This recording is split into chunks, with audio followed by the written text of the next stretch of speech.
Bonjour à tous. Dans notre série questions-réponses d'ici sur l'au-delà, la question d'aujourd'hui est: que se passe-t-il en cas de suicide?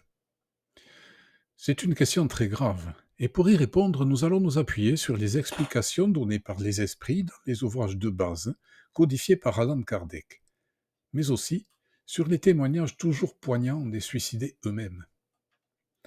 Alan Kardec écrit dans l'Évangile selon le spiritisme au chapitre 5, alinéa 17: le spiritisme nous montre les suicidés eux-mêmes venant rendre compte de leur position malheureuse et prouver que nul ne viole impunément la loi de Dieu, qui défend à l'homme d'abréger sa vie. Parmi les suicidés, dont la souffrance, pour n'être que temporaire au lieu d'être éternelle, n'en est pas moins terrible, et de nature à donner à réfléchir à quiconque serait tenté de partir de la terre avant la date prévue. En effet, de nombreux médiums dans des centres spirites dans des pays différents ont recueilli et recueillent encore des témoignages émouvants des suicidés. Nous avons là ce qu'Alan Kardec appelait l'universalité de l'enseignement, qui accrédite l'authenticité de ces témoignages.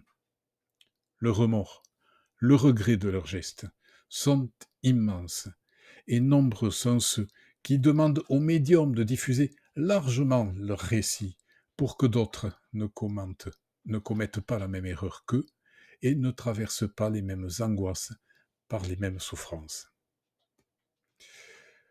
Dans le livre des esprits, à la question 957, quelles sont en général les conséquences du suicide sur l'état de l'esprit? Les esprits expliquent. Les conséquences du suicide sont très diverses. Il n'y a pas de peine fixée. Et dans tous les cas, elles sont toujours relatives aux causes qui l'ont amené. Mais une conséquence à laquelle le suicidé ne peut échapper, c'est le désappointement. Du reste, le sort n'est pas le même pour tous, il dépend des circonstances. Quelques-uns expient leurs fautes immédiatement, d'autres dans une nouvelle existence, qui sera pire que celle dont ils ont déjà interrompu le cours. Mais dans aucun cas, le suicidé n'est affranchi des conséquences de son acte, et tôt ou tard, il expie sa faute d'une manière ou d'une autre. L'expiation est toujours proportionnée à la gravité de la faute selon les circonstances, de l'environnement, selon le niveau de compréhension de l'esprit, comme toujours. Dans les conséquences, on trouve systématiquement le désappointement. Le suicidé n'est pas mort, il est toujours vivant, il souffre encore plus. S'il voulait rejoindre un être cher, il se rend compte qu'il en est très très très loin. Le suicidé revit souvent l'instant de son suicide en boucle. Ensuite, il réalise qu'il ne peut pas être entendu de ses proches. Il se rend compte de la souffrance qu'il a créée ou bien que sa mort a laissé indifférente la personne pour laquelle il s'est tué. Il reste lié à son corps le temps que se vide sa réserve de fluide animalisé, le fluide vital. Car le cordon fluidique a été cassé et non pas délié comme dans une mort naturelle, ce qui engendre une sensation de brûlure très vive qui se diffuse dans tout le périsprit. Vous pouvez voir à ce sujet le livre de Serge Girard, L'au-delà et le suicide. Il peut parfois ressentir les effets de la décomposition de son corps physique, ce qui génère chez lui de l'angoisse et de l'horreur. Il finit par comprendre que tout sera à recommencer, augmenté de la souffrance infligée aux autres.